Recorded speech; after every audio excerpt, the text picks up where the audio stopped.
অতীত নিয়ে সবসময় পড়ে থাকলে এক চোখ অন্ধ, আর অতীতকে যদি আমরা ভুলে যাই তাহলে আমাদের দু চোখই অন্ধ।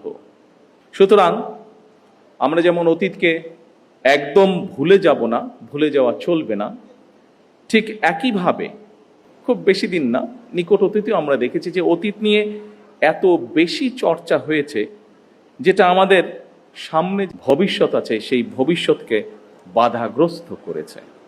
বাংলাদেশের ইতিহাসের সবচেয়ে গৌরবজনক অধ্যায় আমাদের স্বাধীনতা এবং 1971 সালের মহান মুক্তিযুদ্ধ।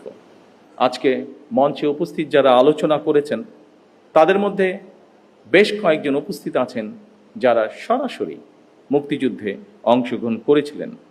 আমরা যারা ছোট ছিলাম বা আমাদের সাথে যারা ছিলেন, আমাদের থেকে একটু বড় ছিলেন, তারা আমরা বিভিন্নভাবে, সেটি মিডিয়া হোক, বই পুস্তকের মাধ্যমে, বিভিন্ন দলিলের মাধ্যমে আমরা সেটি দেখেছি।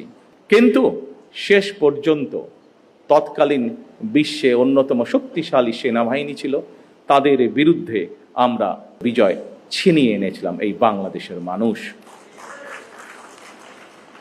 সুতরাং প্রজন্মের প্রজন্ম ধরে স্বাধীনতা এবং মুক্তিযুদ্ধের যে গৌরব গাথা তা নিয়ে আলোচনা হবে, গবেষণা চলবে এবং এটাই স্বাভাবিক ব্যাপার।